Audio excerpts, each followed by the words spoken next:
Good morning, everyone. Hope this video finds you doing well. It is January the 17th, 2019. My name is Jason, aka Junky. And we're doing a market watch this morning just to take a look at everything that's going on in the market and my opinion on where things are going. So last time when we left off, I told you on Monday that my bias was to the downside. And the reason behind that really is because typically, historically in the market, when the market goes down so far, there's going to be a retracement because nothing goes straight down, nothing goes straight up. There's always going to be some type of a pullback. And when the market pulls back to a certain level, when it retraces to a certain level, there's typically going to be sellers or buyers, depending on the move. If the move was down, there would be sellers waiting to enter back in. And if the market had went up, there's buyers waiting to buy. And I think we're in the zone where the sellers are looking to re-enter the market. So it doesn't mean that the market's not going to go up. No one knows. But the probability, historical probability of what's about to happen is that you should be looking for short opportunities. I explained last video that on my watch list for this week, I only had one buy triggered. And I use a system to determine my entries, a system to determine everything about my trades. And it's very specific, it's very exact. And even the chart that I'm showing you right here is not the chart that I trade off of. This is just a chart that I did that's really clean, that makes it better for presentation purposes. But there's levels. Now, earlier in the video, we're looking at SPY here, which is the S&P 500 index. Um, we identified the zone that I believe that the sellers are going to re-enter the market, and it's between these blue lines. And the market never does exactly what you think it's going to do. It could come up and touch the line, and you get an immediate reaction, or it could come to the middle of the line, you get immediate reaction, or it could go past the line, and you get immediate reaction. The point being, and I have rules to determine how far I think is an acceptable level that it can go past the line, that I'm still going to enter the trades, and then there's obviously levels that invalidate the trade all the way together. But the market never does exactly what you think it's going to do, but it's about probability. The further it goes back up, the closer it is to the time that it's going to turn around. So it's actually the opposite of what the market does. You got to remember, like, this is a weekly chart that I'm looking at here, right? 1, 2, 3, and this is the fourth week. Price is going straight up. Most traders, short-term bias. It's up, it's up, it's up. Indicators are just starting to turn. It's not in the oversold, overbought position yet, and they're getting triggers that are saying now's the time to buy, buy, buy, buy, and 90% of traders lose. You want to be doing something that's contrary to the market. I'm typically selling into the buying strength. And the only reason I can do that is not, you want to be contrarian. It's because you study the charts and you find the areas where markets typically turn around and you take your bet.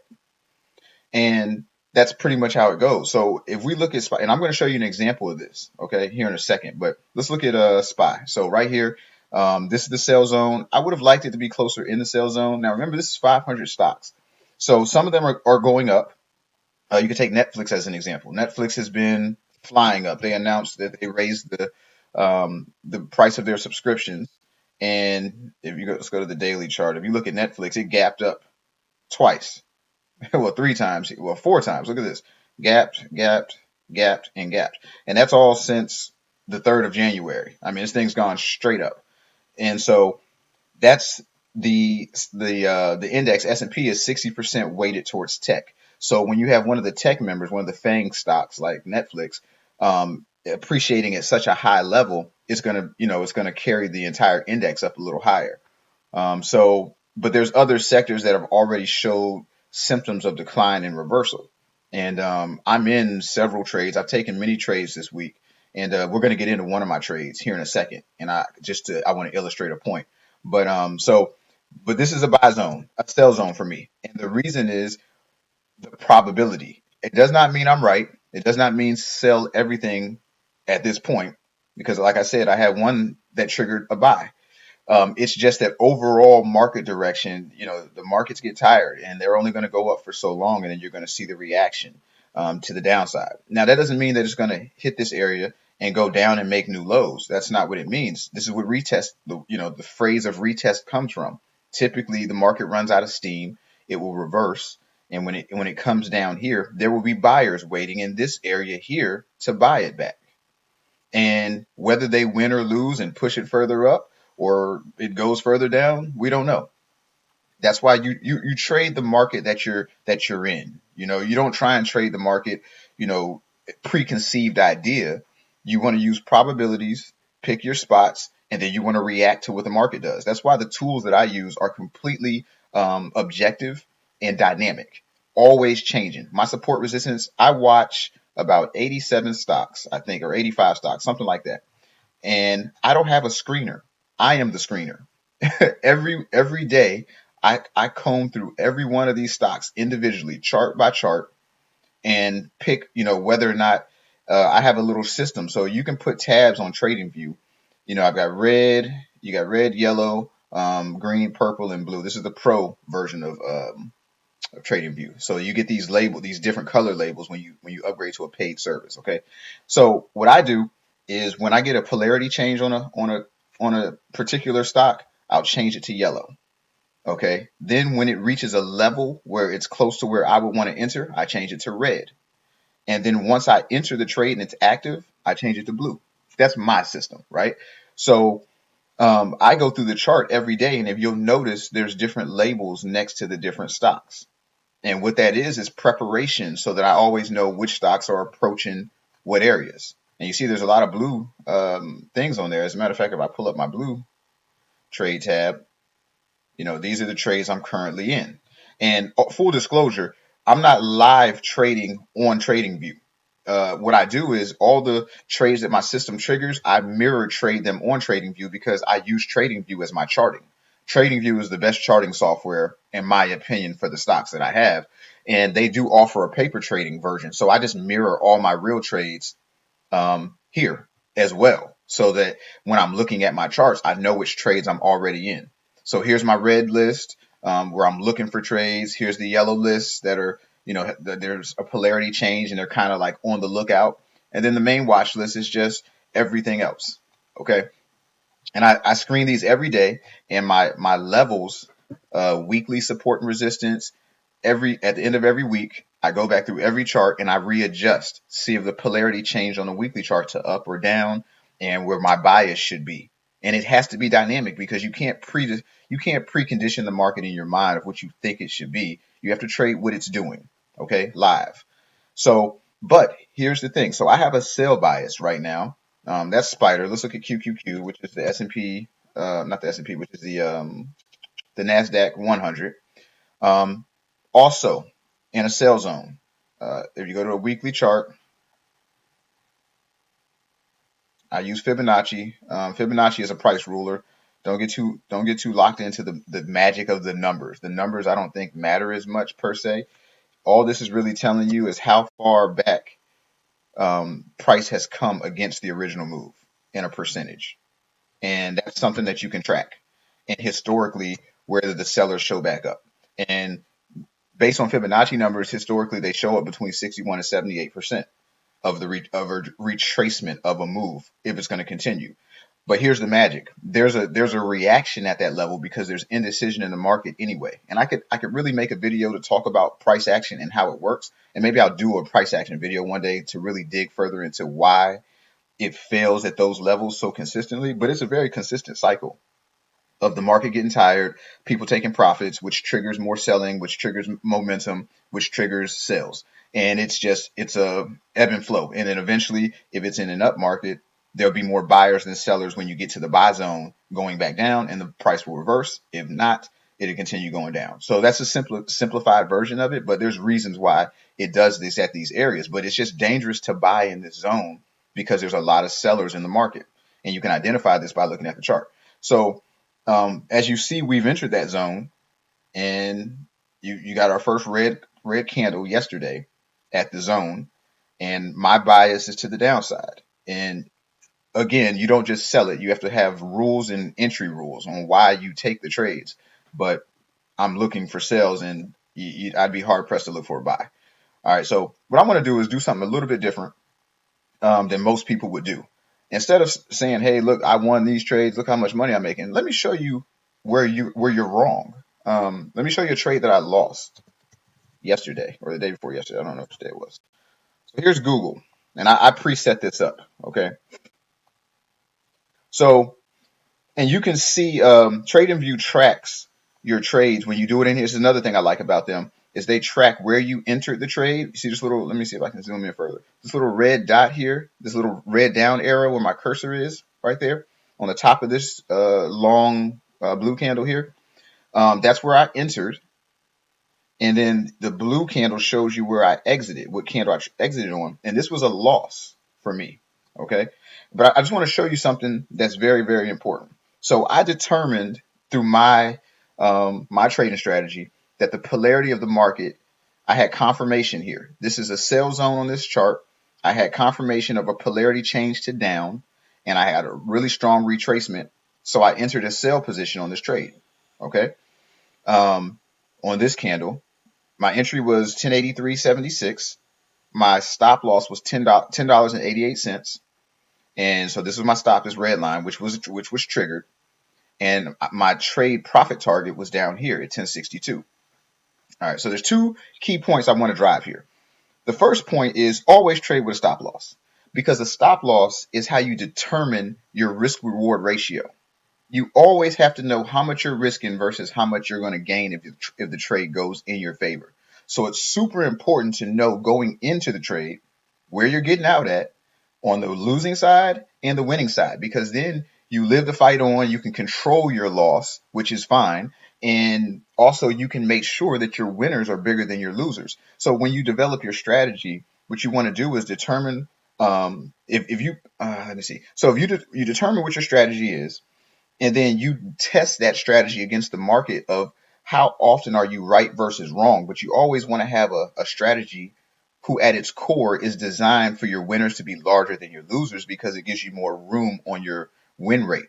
So it lets you be wrong more often but still be profitable. So let me show you how I break this down for me personally, how I do this. Okay, so I identified I want to get in at 1083.76, right? My stop loss is going to be $10.88. And we're not going to get into the exact reasons why I chose that stop loss size, why my entry level, or whatever, but just follow me on how I'm going to enter this trade. So I'm going to decide, all right, so let's trade this 1083.76 with a $10.88 stop. So I'm going to go down to my tool here that I created. I think I've already put this in here. No, I didn't.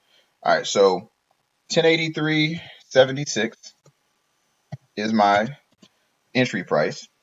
My stop loss is $10.88. All right, so let's look at this chart. All right. This is a stop loss multiplier. It would be really hard for me to explain what this means right now. We'll do it in a later video because for right now it's not important. All right. But for this particular trade, I was willing to risk, and let's say I have a $100,000 balance on my account. So this is telling me I can risk, using this multiplier determines how many active trades I want to be able to have at one time. So just a simplified version of it is the multiplier is 4. The margin that I have in an account is 2. So basically, I want to be able to have 4 trades open at a time times the margin, which is 2, which means I can have 8 open trades at a time.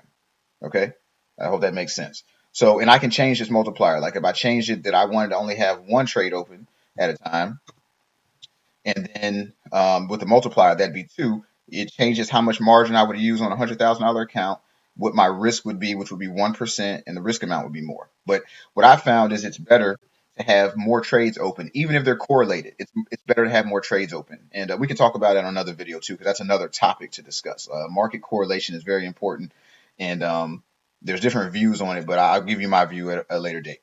So for this individual trade, stop loss 1088. Entry price 1083.76. My risk amount $250.98 on a $100,000 account. And you're like, that's not really whatever. But with this multiplier, I could have 8 similar trades open all at the same time, because I'm only going to use 1/8 of my margin to get into the trade. And so this tells me what my risk level is, which is this is 0.25%. You'd have to move the decimal over twice, and because this is based on a 1% denominator. And then the shares that I should trade are 23 shares. So I would then go into, so if I wanted to sell this, I could open the window, I could put the limit order in, I could do 1083.76, and it'd be 23 shares, and my stop loss is 1088, which means I'm risking 250.24. But check this out. My take profit, and this is where risk reward ratio comes into play. My take profit is 1062 on this trade, right? You notice something? It's exactly 2 to 1. So now this isn't an arbitrary thing. I entered the trade and I am aiming for 2 to 1. And it just so happens that this trade is a 2 to 1 risk reward ratio, but this is planned. And this exit level is a very important level to exit. This isn't just something made up. Okay. This is a level that was predetermined based on the price action. Like there's a formula created to get to this exit point. But my point is, I'm entering a trade with the risk reward ratio that I'm risking $250, but the upside is $500. So by controlling my stop loss and picking a target that's at least 2 to 1 risk reward, which all my trades are, um, I'm guaranteeing. So let's say I take 10 trades, and let's just to make it simple, let's say that I'm risking 1% per trade. All right. If you risk 1% per trade, and let's say you're right 50% of the time. So on the 5 losers, I lose 5%, right? But on the 5 winners, I made 2% on every one because the wins are 2 times as large as the losses. I made 10%. So I'm net 5% winning. And this is why that's the importance of a risk reward ratio. So losing is okay because if my strategy is right 50% of the time, I'm still making really good money, you know? And you want to have, if you're going to trade, you want to have tools that make your job easier. And you're saying, well, you're only risking 0.25%, and that's because the multiplier. And there's a lot of reasons that I want to have available 8 to 10 trades that I can take at a time. There's diversification, and then there's a really, really important point on correlation because the markets do correlate to an extent, but you definitely more trades is better, but not more risk. So I'd rather take 4 trades that are 0.25% risk on each trade than one trade at 1% risk. You know, there's some math behind that, and I'll do an example of that one day, and we can delve further into that. But that's just showing you an example. So you definitely want to always have a stop loss, and you want to know your entries and exits entering your trade. And I have a sell bias, and look what happened to me. I sold on this candle here. It stopped me out. And in my opinion, I think the market's going down. And this would be an example of I was right about the direction, but wrong about the timing. And it happens all the time. This is part of trading. This is why you have to control your losses. The people that can't control their losses are the people that blow up their account and you're out of the market lightning fast. Losing is fine. Let's take a look at real quick. I don't really want to get into my live trades too much because I think that's a bad form because I don't want to guide you guys. I'm trying to teach you the core dynamics of trading and not necessarily trade exactly what I did. But let's take a look at a couple of the trades. Okay. Um, all right. So this is serious. I'm in this trade. You can see I bought, there's the little arrow. I sold. I mean, right here. See the little red arrow there on this candle right here. I sold here, lived through the next day where it closed on its high. My stop loss was up here. And then here's my down move, right? Now, my take profit when I enter a trade is not already set.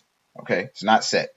It's it's dynamic. I see how far the market went up because my entry, is here on this candle right here. Let me zoom out real quick. All right, so my entry was this little red dotted line. So let's move the market over and block out, what happened next. Like we don't know what's going to happen next. So here's my red line where I entered the trade on this candle. Market was going straight up, right? There's nothing here that shows, and I'm sure I don't use moving averages and a lot of the indicators. I do like Bollinger Bands because they're objective in the fact that if price stays within the bands 90% of the time. So I like anything that's kind of objective, but even that doesn't work all the time. So Sorry, I digress. But I don't use none of the indicators or anything are probably pointing to you, telling you that you should sell at this point. Everything, look how strong the candles are moving up. And I sold into this, right? Because of market time and studying charts and knowing the areas. And I got triggers based on this. So right here, I don't know that the market's going to go down. I don't know that. That's why my stop loss is back here, right? So as we scroll over, oops, sorry.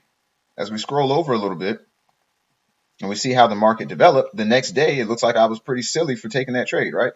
And then we get the big long green candle here, and now the market's down, and here's my exit target. But this exit target was created based on how far up the market went. So as the further up it went past my entry level, the further my take profit actually came up. So what ends up happening is I enter every trade with a 2-to-1 target, but based on how the market moves, my exit target will change.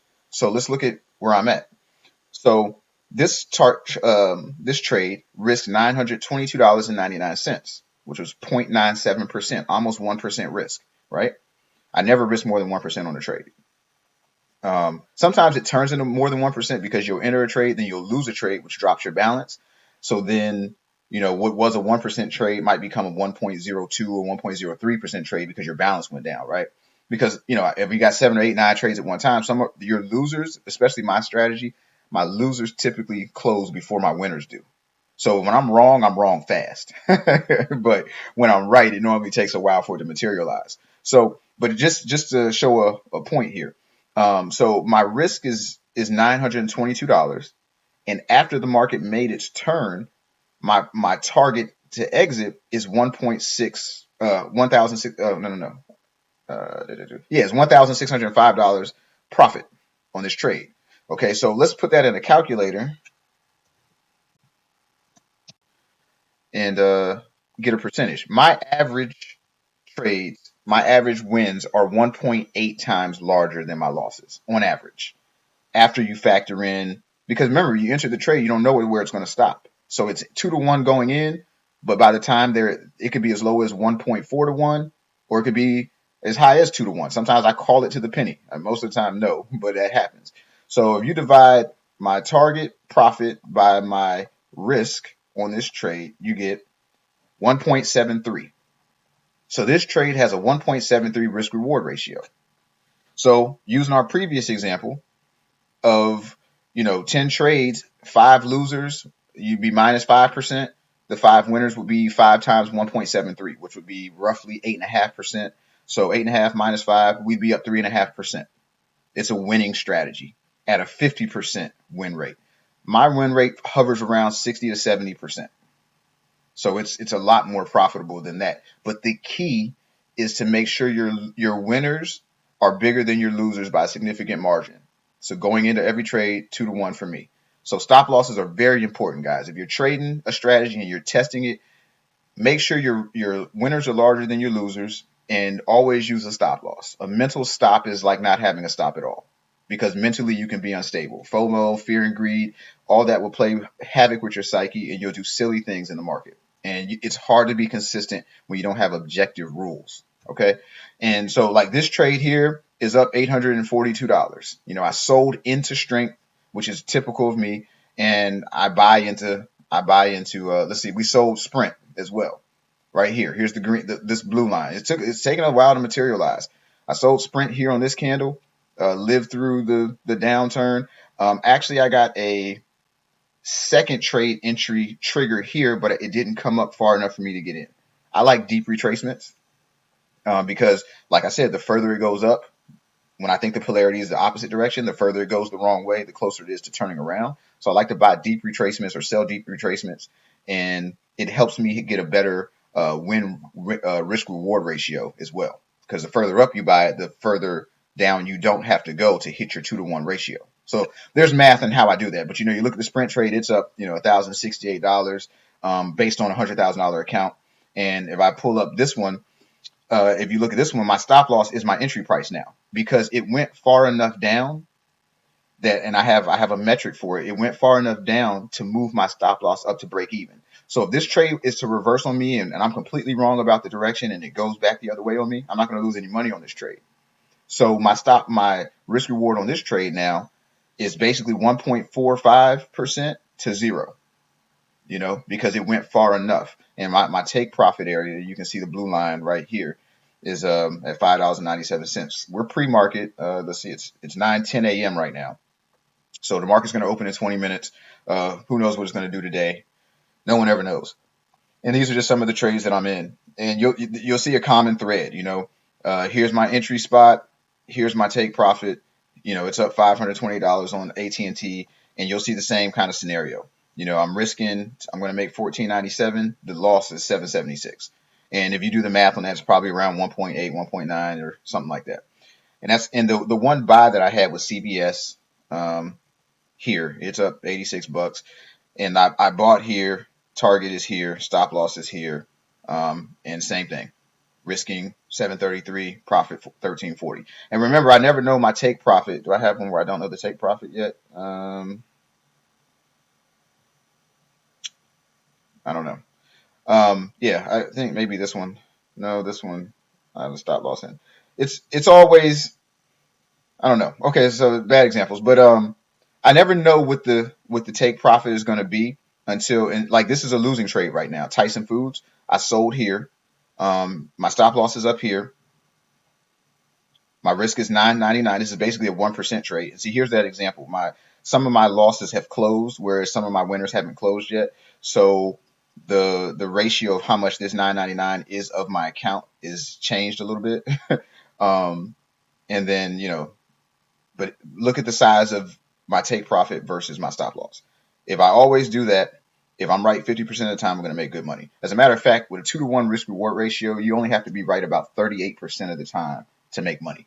Isn't that amazing? So you really don't have to be right that often. So you can focus in on just finding a strategy that you can be right, but will hit that 2-to-1 ratio 50% of the time. You're going to make really good money in the market. Okay, so hope this video didn't go too long. I just wanted to show some examples of how I enter the trade, some of the tools I use, and my perspective on the market. But as of right now, I am definitely still feeling as though the market is in a bearish area. Let me say, I have no idea where the market's going. But the probability states that the market should reverse here at least for a retest. And if I'm long, I would, if you're in a buy position, I would, you may want to consider covering because you're putting yourself at risk. The trading is probabilities. You never know what's going to happen. It's just like, in Vegas, they take the odds and everything that they do it's all mathematical equations more than anything else. Trading is mostly math. So you want to put the odds on your side, and you study the charts to show previous behavior that give you odds that you can trace. And this is another thing that's important. Sign up with TradingView and get a paper trading account if you're in the market. And there's a free version of it. I should have put a link in my description box or something, but I'll see if I can find something. But set up an account somewhere that you can paper trade, because paper trading, you want to back test your strategy, and you want to determine what your strategy's results are. You want to know those statistics based on actual real-time data. You want to know how it performs, and then you can tweak it. And you can aim for certain metrics. Like me, I aim for 60% accuracy and at least a 1.8 reward to risk ratio. And that's about what I hit. And that's a very, very profitable strategy. So any strategy can work. You just have to know the metrics of your strategy. You just can't go in blind. So hope this has been helpful for somebody. My bias is down. We'll see what the market does. Like I said, it's 9:13, so it's going to open in 17 minutes, and we'll see what the market does. And we'll do a recap in a couple of days. I'll show a couple other trades, see how they turned out. They could all be losers, but see, remember, I'm controlling my risk on my trades.